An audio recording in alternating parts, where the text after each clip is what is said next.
This is video take 45. I'm Ryan Ritz.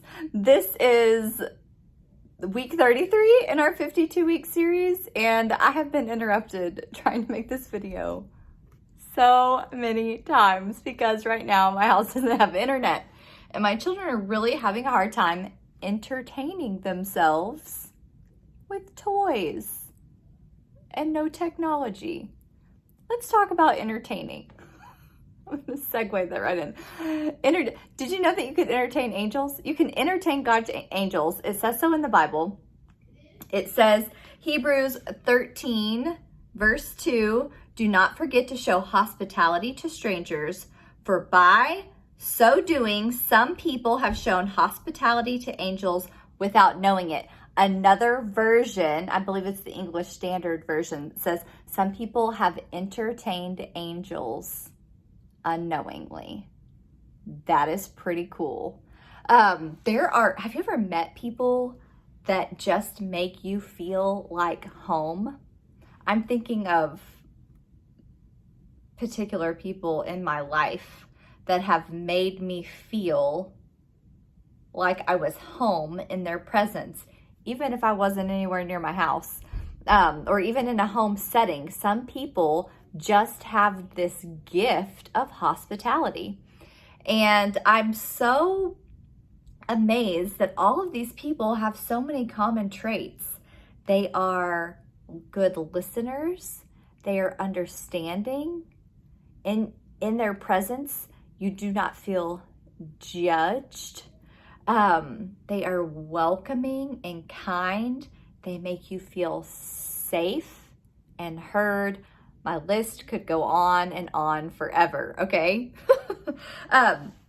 But the reason why I chose this verse is because I was recently listening. Well, I've been talking about this verse because I am good friends with someone who I really think has a gift of hospitality. And I was telling them this verse, made me think of them. They're like, oh, you have to listen to this podcast. I listened to this podcast, and it was kind of like a little bit of a gut punch, because you guys know I've been pretty vocal about this whole love everyone culture. Let's accept everyone, okay? And I was like, no, right? Because that's such like the devil's work. The devil has done such a good job on making what's wrong seem like the right thing to do in the name of love and acceptance. And it just made me really angry because some things are not okay. It is not okay to change what the Word of God says in order to fit someone's comfort level. But at the same time, right now I see people like these warriors behind their keyboards and behind their phones, and they're doing, please ignore my children. I'm not starting this video over again. They're doing X, Y, and Z to try and prove their point and prove how they're right and you're wrong. And, you know, it's Insta story after Insta story and this TikTok, and I'm going to comment on your post and tell you why you're wrong about this, and let me give you my facts and prove this and X, Y, and Z. Has anyone's mind ever been changed because someone came at you on one of your posts?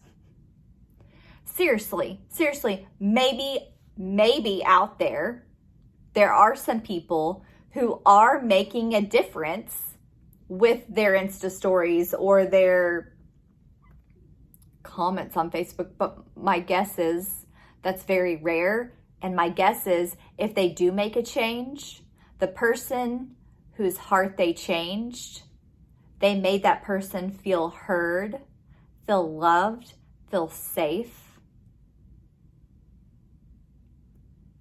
And that brought me back to hospitality. And it kind of made me, while I was doing this, made me think of Jonah. Remember Jonah, did not want to go to Nineveh. People in Nineveh were horrible, okay? They were doing horrible things. He's like, I don't want to associate with them. No, thank you. Not going to happen. Not going to go. And the Lord kept pushing him to go. I don't know if you're even going to see the correlation behind this, because this is seriously just what came to my heart when I was reading over this and thinking about examples in the Bible where things like this took place. And I just think about how your presence is so needed. We had something come up in our home where some outside sources were trying to force something on us that we didn't necessarily want to do. And instead of making a mean post and calling and griping somebody out, my family sat down and we thought of how can we listen and what are good, curious questions that we can ask. Because isn't that what Jesus did? How many times did Jesus ask a question? Because that's what makes people think, right? So as we practice hospitality, that's a fantastic way for you to change the hearts of people and influence other, because that's how the Lord wants it done. Your thought-provoking facts and gut punches to people, while are very impactful and might really help support the people that are in agreement and alignment with you, will do nothing like you inviting those that have a totally different mindset, a totally different lifestyle into your home and making them feel loved and safe and cared for and listening and asking curious questions. You don't have to fall into alignment with them. You don't have to agree. But would Jesus Christ, who, by the way, has every right to do whatever the heck he wants because he's Jesus Christ, what kind of posture does he take with people? It's one of listening, caring, compassion, and when all of those things are fulfilled, when safety is fulfilled, when you're in a vulnerable space, that's when ears can be open and you do have the opportunity to say, this is what I found and this is why I feel the way I feel. And they're going to give you the same respect and listen back.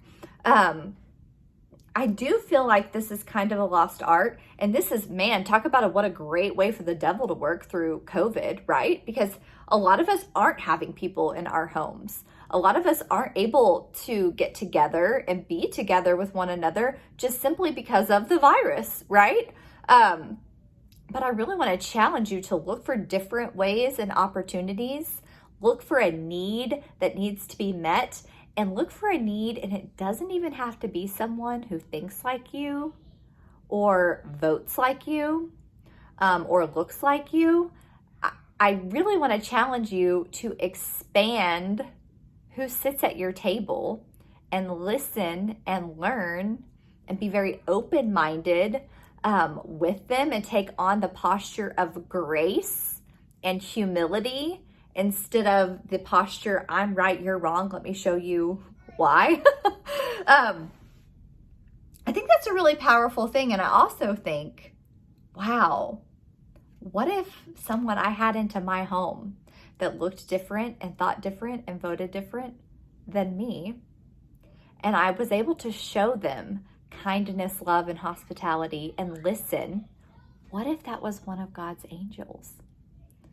Wow, that's a really powerful, amazing thought. Not only that, knowing that I did all the things and I was a hospitable host to whoever I encountered, even if it's not coming into my home, even if it's just being a safe space for people to come to that know that they can be heard and have someone listen without judgment or the feeling of I'm going to yell back at you and tell you why you're wrong behind my phone, you know? I think that opens up a lot of communication, and that's where lives and hearts are changed. And that's where God's love is shown. So I want to challenge you this week to do that, and maybe you'll get to entertain some angels. All right. I love you guys. I'm going to go check on my kids now. Happy week 33. Bye, friends.